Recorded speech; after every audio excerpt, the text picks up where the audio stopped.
Hello and what's up everybody, Thunderbob here, and tonight I am checking out some more Diablo. Though I am not playing Diablo 2, which I featured a lot on the channel, I am checking out Diablo 3. This time of year, in January, they do a event called the Darkening of Tristram, which is basically like a rebuild of the original Diablo inside of Diablo 3. It's kind of cool, I want to show it off. I also want to talk a bit about my history with the Diablo franchise, my thoughts on Diablo 3, the things I got right, the things that I got wrong, and what I hope they take, the lessons I hope they take from this for Diablo 4. And just to show you, I played a hell of a lot of the game back in the day. I've got level 70 of nearly every class and multiples of some. My wizard was my most played with 270 hours of game time.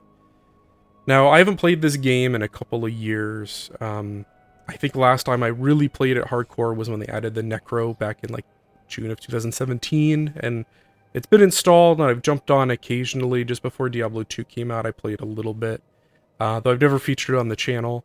I don't hate this game. A lot of people rag on this. I think it's an okay game. There's definitely some problems. I'm going to talk through those. But back to what we're doing tonight. We're going to go through the Darkening of Tristram. I'm actually going to lower the difficulty. I had it on 10, where I was farming at, I guess, the last time I played. I want to make it just a little bit more... I can kind of talk and play at the same time. I don't have to focus as much on the game. I think probably 6 is a good point. This difficulty actually goes all the way up to 16 now, which increases gold by 7,000 and experience by 17,000. I think I've got it written down. This increases the health of enemies by like 300 million%. It's ridiculous. Like this, the way things have scaled is comical. But let's go ahead and jump in the game. You can also do this with a new level 1 character, and the prize you get is the Butcher Pet, which I already have. I did that the first year this was available. Actually, if I go into the achievements... Okay, I found him. So, I beat this back in January of 2017 originally, and down here, killed the Dark Lord in a solo game starting with a level 1 character. So I did that. I think I did it with a high level character, and then the next day I must have done it with a new character. But I've done almost all of these, so I'm not really doing it for achievements. I just kind of want to go through that experience again with a high level character. I just kind of bullshit about the game for a little bit. I apologize, my voice is a little bit raspy. I'm getting over some allergies or a little bit of a cold here. But I'm fine. I don't have COVID. Negative test. Let's just look at this unidentified legendary. Schaefer's Hammer. And I got a lot of legendaries. I didn't even have time to look at all of them.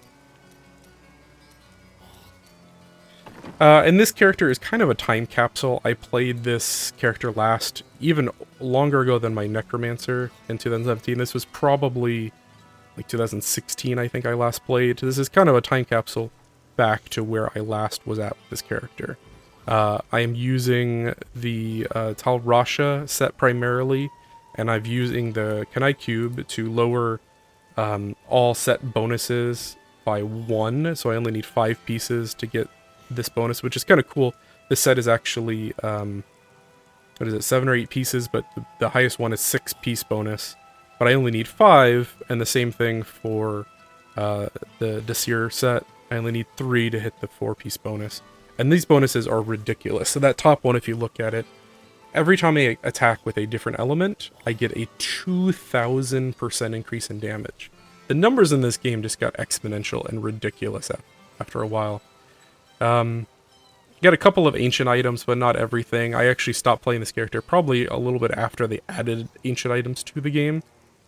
But yeah, I've got the Tal Rasha, a couple pieces of the Desir. I've got this Gesture of Orpheus, which I'm probably just wearing because it was ancient. It was, I think, the best damage dealing I had at the time. And I think I actually have much better gems I could socket that stuff with. But I'm gonna just go with the gear I ran and the skills and setup I had. It's kind of like reliving this game from a couple years ago. I realized the meta has changed, like the builds and everything have changed substantially, but this is what I was playing at the time. I found it a lot of fun.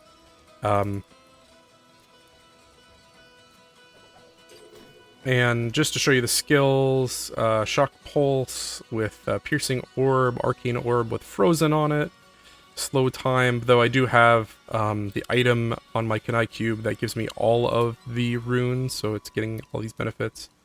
Black Hole, Hydra, I also have the item in my Kunai Cube that doubles the number of Hydras I can have and increases the damage by like 300%. And then an armor that reduces, your damage taken, actually increases your armor and increases your resistance, excuse me. And then Dominance, this gives you an armor, attack power, arcane power, and regeneration. Blur reduces your damage taken. And this is nice, every element you damage with increases your damage and it stacks multiple times. Kind of similar to how Tal Rasha works. Each element I attack with increases and it stacks up to 8,000% damage. Also, every time I attack with a different element, I drop a meteor on the enemy. So that's really, really cool. Let's go to Act 1. To start the event, we go to Tristram. Go ahead and armor up. And I should be doing plenty of damage for this difficulty. So Tristram, I think, is in basically all 3 Diablos. When you first come here in Diablo 3, it's kind of like ruins and falling apart and everything. And it's pretty cool. And then they added in this event, and to activate it, you go to, where is it? There's a portal right over here, which looks like an old school town portal, doesn't it? You go through it, and suddenly, what? They add this pretty cool graphical filter, makes it look kind of old school, and then like look at the character. He only moves like in the 8 cardinal directions, like in the old school games. You can't zoom in any longer, and the UI also elements look like the original game, so just overall kind of cool graphical kind of flares to it. You run into the corpses of Ogden and Griswold. This is like right after the fall of Tristram, apparently. I can't open this. Yeah. And you can't run, though. My understanding is you still move at the correct speed. I could be wrong on that point, but it's like the original game where you are walking everywhere. I feel kind of slow, so I could be wrong on that. And you walk over here, and you enter the cathedral. And there are 16 levels here, just like in the original game. And Slain Townsman.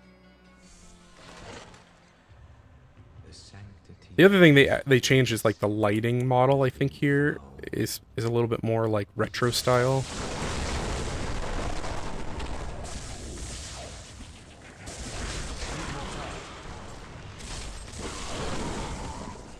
Sound also seems a little bit different. I don't know if that's just because I haven't played this in a while. I'm gonna check my sound channels actually. Okay, I think I had the sound settings messed up. But we're gonna burn through this real quick. And this build is really based around just spamming like all of your abilities.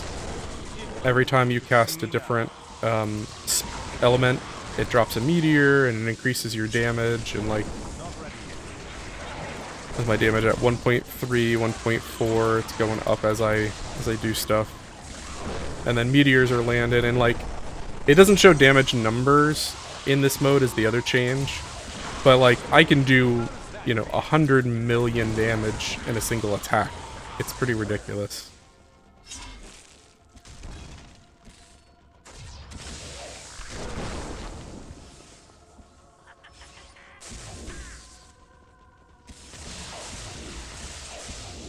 So as I'm playing, I'm gonna just discuss, my history with the game, my thoughts on Diablo 3 and the Diablo franchise in general.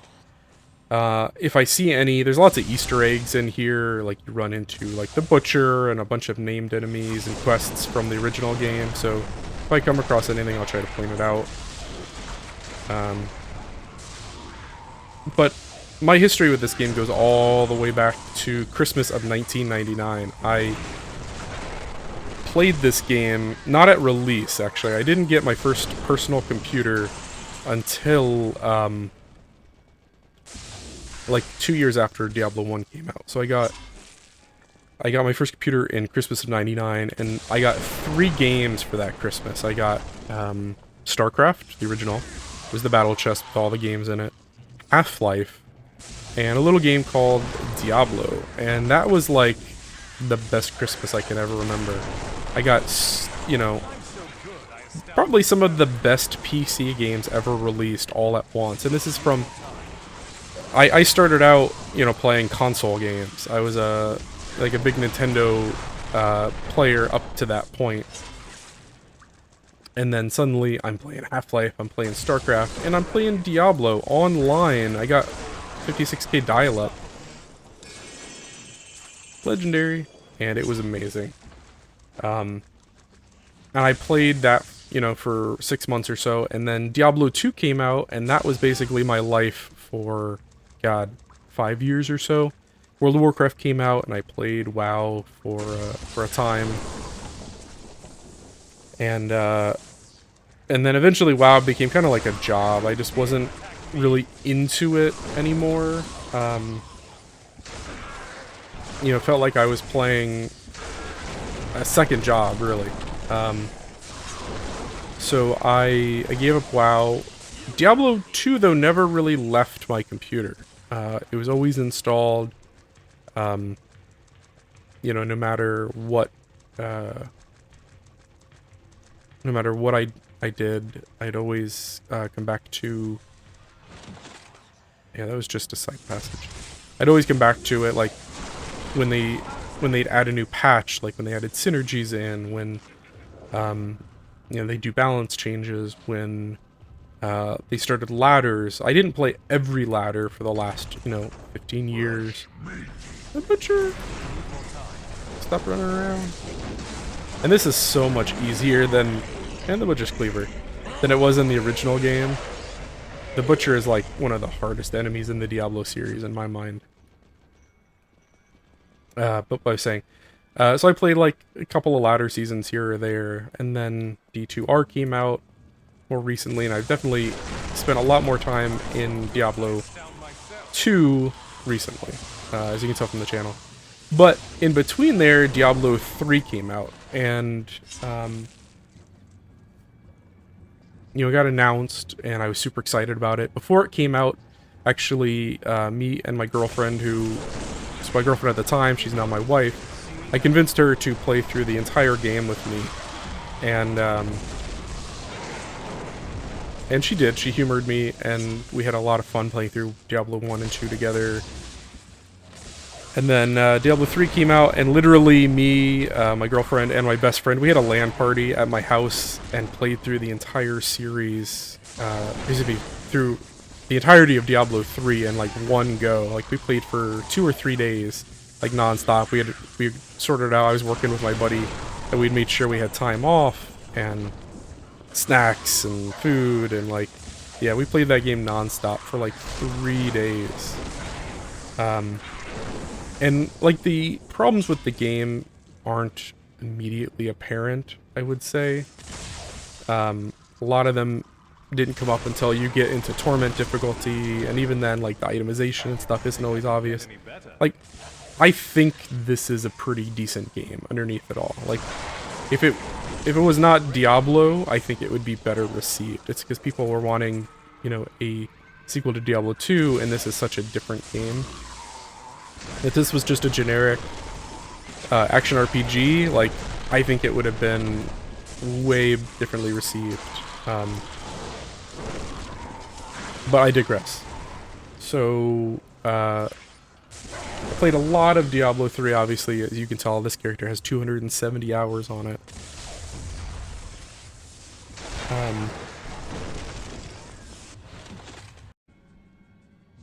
I kind of want to start by talking about the things I actually do enjoy about the game.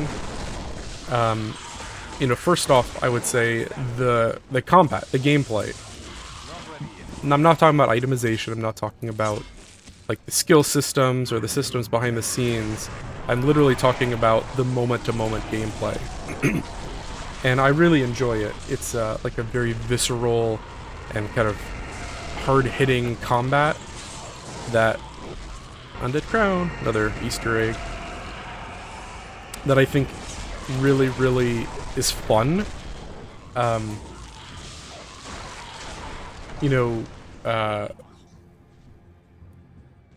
wrong way.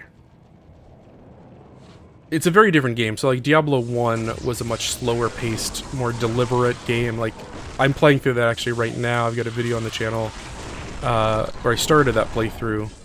And I gotta say, that game feels more like a turn-based strategy. Like you've got to take it room by room and very slowly, especially at the beginning. And as you progress, you get more powerful, especially as like a wizard. It becomes a lot more fast-paced by the end. But then came Diablo 2, which is kind of like the in-between step between that slow-paced, methodical game and what this game is. You start at the beginning, you know, fairly weak, especially if you've never played it before. It can be difficult. By the end of it, you are kind of like a killing machine. And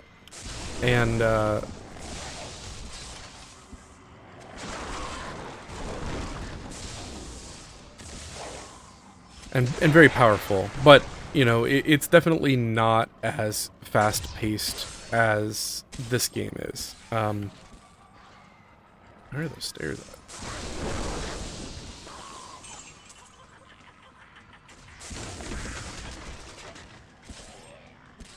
But then when you come to Diablo 3, you're literally like a walking god. Nothing can really stop you. It's very much a power fantasy. Here we go.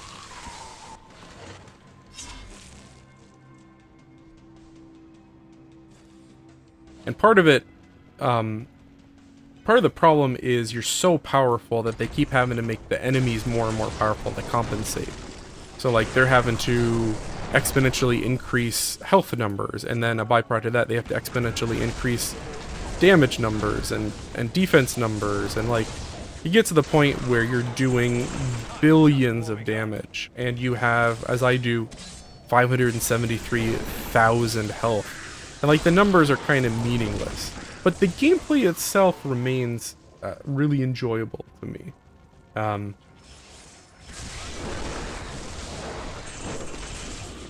You know, take like the wizard for example. Like I have 6 abilities, and I'm generally cycling through these like in every encounter. That's the way the build and the skills I've chosen and the gear I've chosen kind of work. And most classes are like that. You're not going to be using like 1 or 2 skills. Like in Diablo 2, I feel like most builds revolve around like 1 or 2 main skills. You might have like some support skills, but it's mostly like 1 or 2 damaging skills. Diablo 3, on the other hand, almost every build utilizes like all of their abilities to some extent. And I think for Diablo 4, you know, I think they could actually learn some things from this game. This is one area where I feel like I kind of hope they do pay attention. Now we get into kind of some of the areas I think are not as good. Like the skill system is one, and the stat and Paragon and everything in particular. So Diablo 3, there is no true skill tree. And I can't pull it up here because I might have to get out of combat first. Yeah. So here is the skill tree. You know, you pick 6 skills, and each of these skills has a modifier, a rune you can select. But you can change this out literally at any time that you're out of combat, with a few exceptions. And it makes where your build has no permanence to it. Like, there's no reason to make more than 1 wizard ever in this game.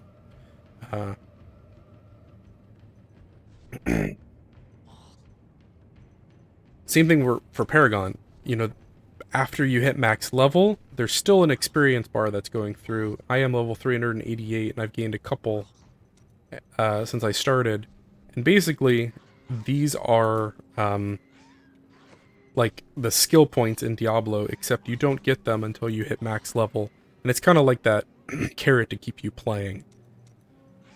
But again, there's no permanence. I can literally just press this button and I can move these around. And I don't know that they should have made it where you can't reset any of those because of the way the skill system works. You know, you've got a ton of skills, and each of these skills has 5 different modifiers on them. So like, if you couldn't reset this at all, I feel like you would never learn. You would never come up with a good build.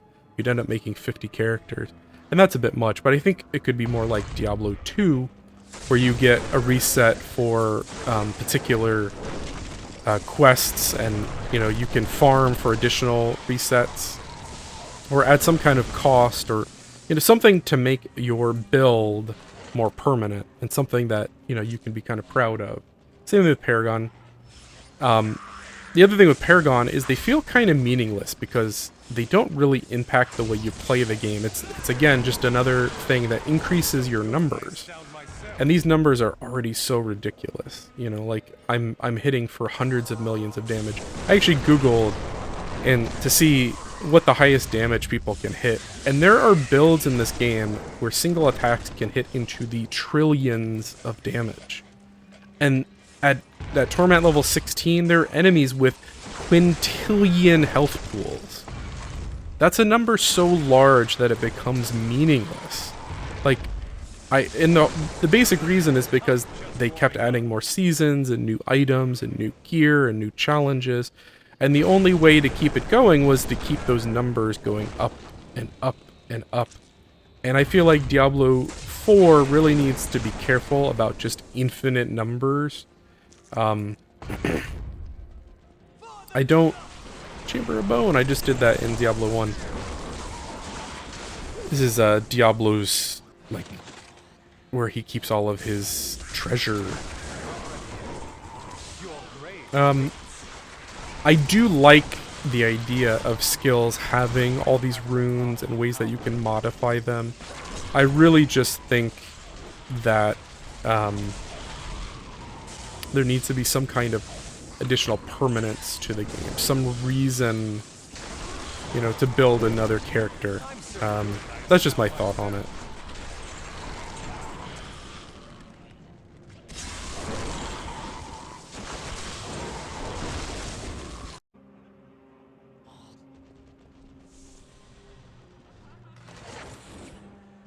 Okay, so from going and talking about skills and Paragon, I want to talk about the other kind of major issue that a lot of people have. The itemization of the game, which is problematic. And it's changed over time. From what it was at release, it was one problem, to what it is kind of today, I think is a different problem. And I'll start with how the game was at release. So, this game came out, and not everyone kind of remembers this, but the game was very, very difficult when it first came out. Like, not normal, nightmare, hell, those were fairly easy. But when you beat all those, a 4th difficulty opened up, which was Torment level 1. It was the only Torment at the time, in fact.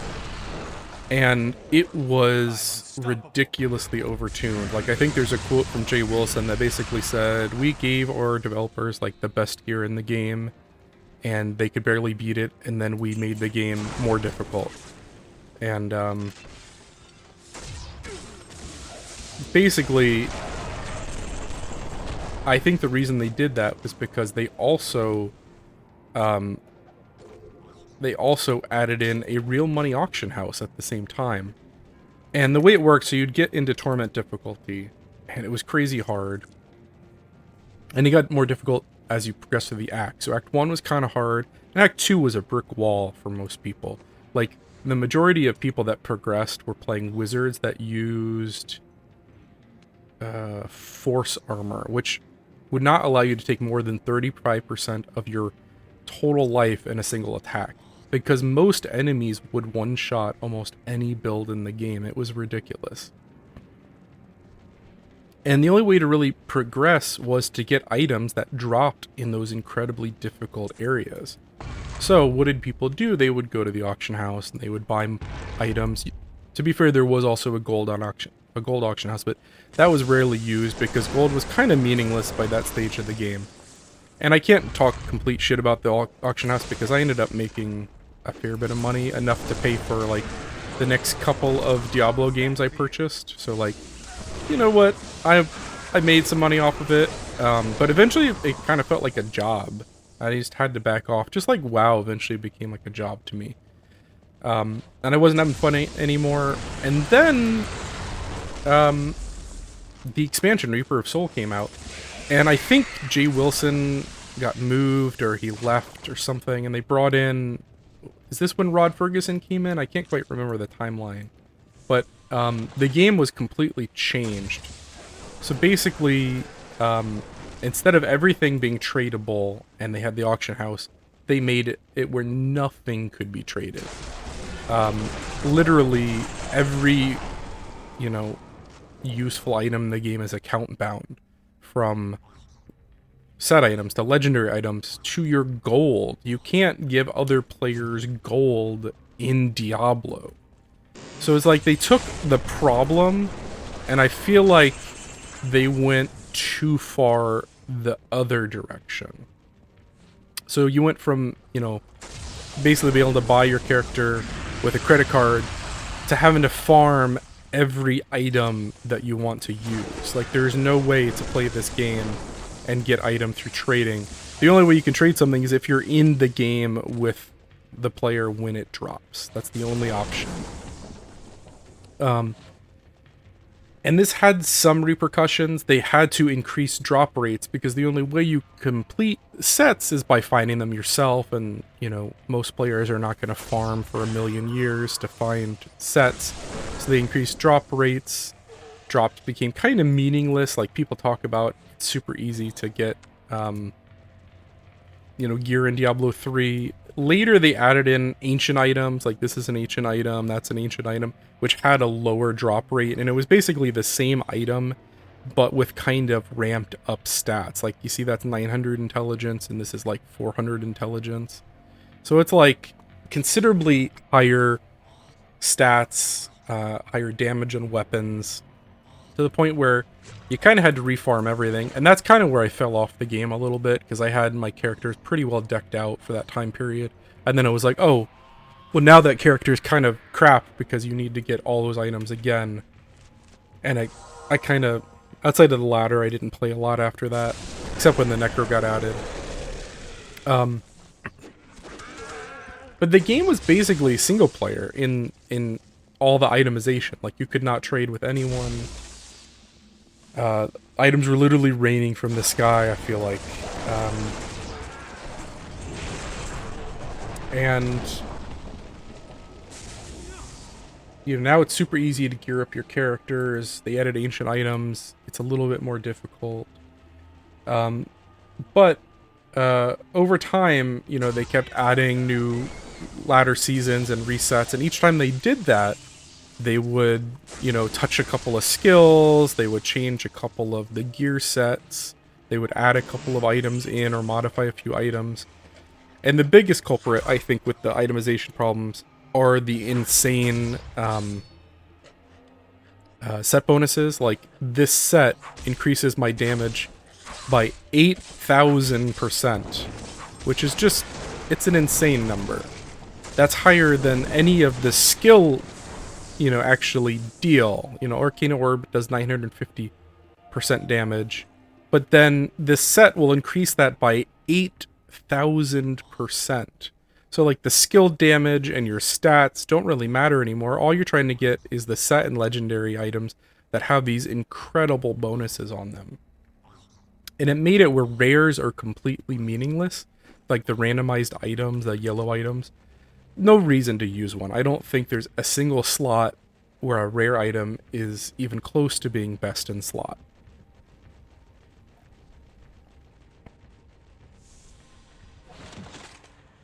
So I've only got, what, 5 levels left?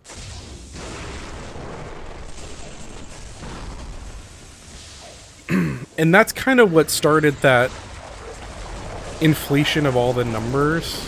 So like, really that's where the damage skyrocketed, is like 8,000% damage. I think that was lower. I think originally it was 2,000 damage in total. It was like 400 for each or something. And then every patch they would increase some of the bonuses and some of the numbers and ancient items and this and that. So you get to today and there are people dealing 1 trillion damage, and enemies have to have quintillions of health, you know, to make it a challenge. And I think making the game more difficult just by exponentially increasing numbers isn't the right way to go about it. I think you could make it more difficult through the mechanics, and I think that's how Diablo 1 and Diablo 2 to some extent did it. And I mean, you can get over that hump and just get more powerful and just walk through the game that way. But I think skill in Diablo 2 and in Diablo 1, I think, means a little bit more than this. Not to say, like, at the very high end, the people pushing 150 level greater rifts aren't skill. Certainly that takes talent, even with great gear.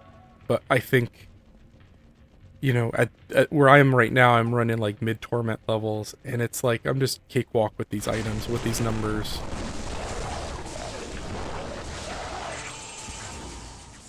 I know, like, if you do Torment 16, it increases monster health by 13 million%. And that's just an insane number. I don't know the solution. I don't think Diablo 3 can be fixed in that regard, but I hope in Diablo 4 they're aware of how ridiculous it got and kind of keep it a little bit more realistic and make it where it's not just a couple of set and legendary items that dictate how you play.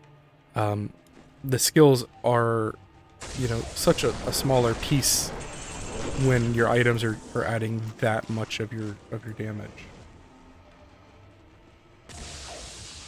But I do hope they could find a middle ground for the item drops. I feel like Diablo 2 sometimes is too much of a grind. Like, getting high runes in Diablo 2, which is kind of the comparison to like set items and legendaries here. Everyone best in slot for the most part is runes there, and they are ridiculously hard to find.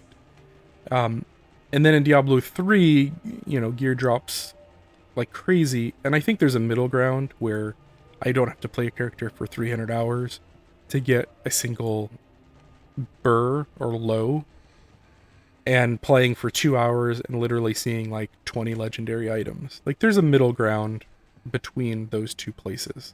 And I hope Diablo 4 can kind of balance those two things. Like, have the itemization closer to Diablo 2, but with a little bit more friendly, especially as a lot of those people who played the game in high school and college now have families and lives, and like, I don't think I can commit that much time to a game again. And, you know, it's sad, but it is what it is.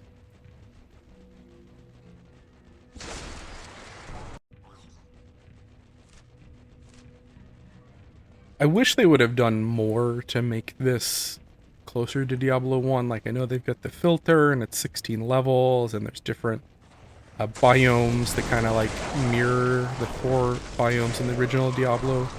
But I feel that it's not reminiscent enough. And I'm glad they ended up doing the Diablo 2 remaster, but I'd love to see them go back and remaster Diablo 1 graphically. The gameplay, I don't know. I feel like that's a game that they could actually touch up. Oh, the portal's back there, I think. They could actually touch up the gameplay and improve it. But I think you'd also lose something in doing that. I almost wonder if they could make like a Diablo 1 remaster and be like, okay, you can play through the game with all of the mechanics of Diablo 1, or you can play it in something that's closer to like Diablo 2. I think that would be kind of cool, but it would also be like doubling the workload. But yeah, I love both of those games. I must be getting close. Yeah, so we talked about itemization and the problems there. I also wanted to talk about the endgame, and this is an area that I actually think Diablo 3 does pretty well. And I don't mean endgame in like, you know, the itemization or the endless paragon farming.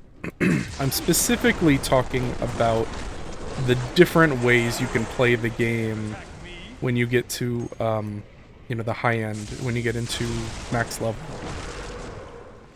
There are the greater rifts, which are pretty cool. It's basically like a randomized dungeon with random enemies, random events, random boss at the end, and there's also a ladder component where you are trying to beat that run quicker than anyone else has been able to. And it's a lot of fun, and it pushes you, like, you keep increasing the difficulty, and then there's also a component where the bosses of those greater rifts drop gems, and then each time you beat one you can increase the level of your gem. That's what these Bane of the Powerful, Bane of the Trapped are. Each time you beat it you can increase the rank on your gem, and it's just a fun, like, endless component. Beyond that, there's also the adventure mode. So after you beat this game one time, you never need to go through the story mode again. And probably a lot of people are both happy and sad about that. But like in Diablo 2, every time you build a new character, you have to beat the game, you know, 3 times, doing all the quests and everything. In this, you can actually just jump into adventure mode, increase the difficulty as high as you can handle it, and you can get to like max level in a couple of hours. I think when I played through this Darkening of Tristram with my level 1 character, I think I was like level 30 or 40 by the time I was done, like an hour later. Which is pretty crazy. And that adventure mode is a lot of fun in that it's basically just like an overworld map, and on that map are a bunch of bounties, and I think it's like 5 per act. When you complete all the bounties, you get a cache. And that cache will have like crafting materials, will have items, will have like a resource that lets you gamble, and it's just another cool way to farm. So it makes you want to explore the whole game instead of just going to the ancient tunnels over and over again. And while I don't love the itemization, I don't love like the skill systems and everything, I actually think the end game component of Diablo 3 is pretty cool. And I could see them implementing some similar things into Diablo 4.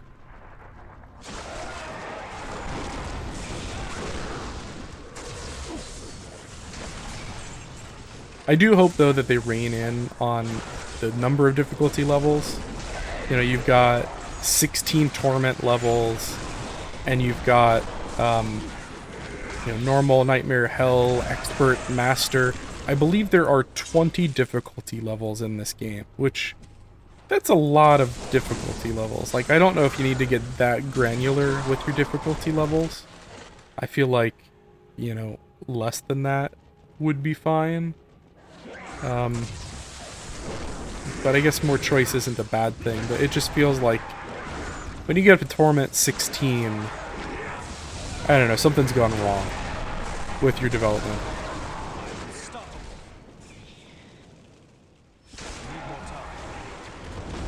Next up, I want to talk about the story, and this is an area I feel like they kind of failed. So, Diablo 3, retconned a lot of things from the previous games, things like Aiden being King Lyric's son, and making him have a relationship with Adria, and the connection with Leah, and what happens to her in the end. Just overall, I feel like they had a lot of missteps with the story. The fact that, you know, Cain, spoilers, that Cain dies, is kind of crappy. I don't know how to activate this. Is that it? I use the mushroom. But the story had lots of problems, and I feel like they never, oh, there it goes. I almost died there because I wasn't ready. I feel like they made a lot of missteps with the story, and then even like the atmosphere and like so in Diablo 1 and 2, like the enemies are legit kind of frightening. Like the bosses are scary, atmospheric, like but then in Diablo 3, all the enemies feel basically like cartoon characters, cartoon villains in my mind. None of them have great motivation, and just kind of feels like a rehash of the previous game, except all the enemies are like maniacally laughing villains. I hope for future games that they, look at the tone and pace and story of Diablo 1 and 2 as far as the story goes. Graphics and atmosphere also. Like, I think Diablo 3 looks fine. I think Diablo 2 Resurrected has kind of surpassed it. This game, it's a little too cartoony. There he is. And I killed Diablo.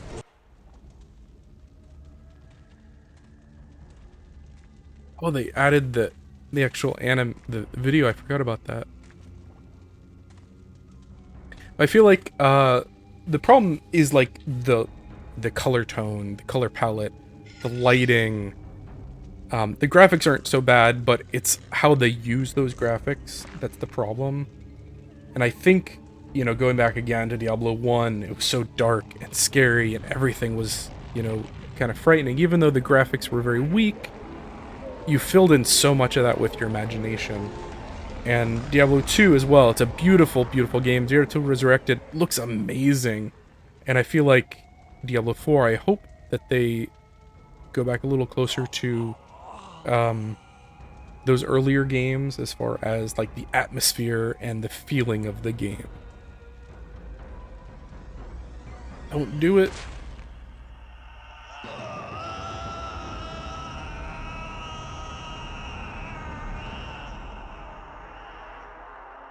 You done screwed up.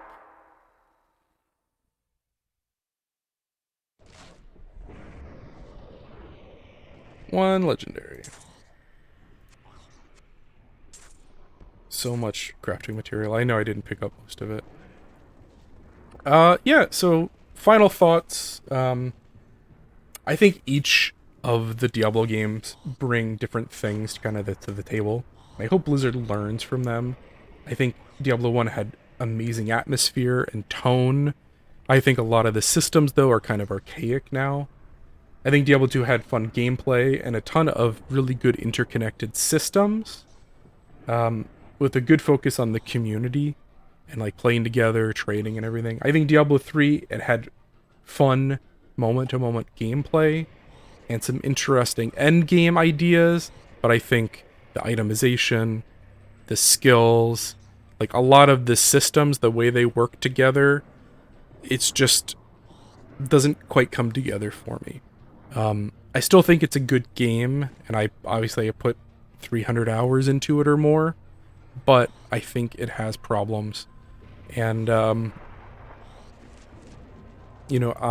hope that they take the lessons from each of these games when, when they're building Diablo 4. And I am eager for that game. I know Blizzard's going through a lot of chaos right now, and hopefully they're learning from past mistakes and getting rid of the right people, and that, what eventually comes from it is something better. Diablo 2 Resurrected is pretty good in my mind, even though that's, I think, Vicarious Visions rather than straight up Blizzard. But it gives me some hope that the people in charge are taking the franchise seriously and will build something cool. So I'm going to end it here. Thanks for watching. This was the Darkening of Tristram and me bitching about the Diablo franchise for about half an hour. Thanks for watching, everyone, and have a good night.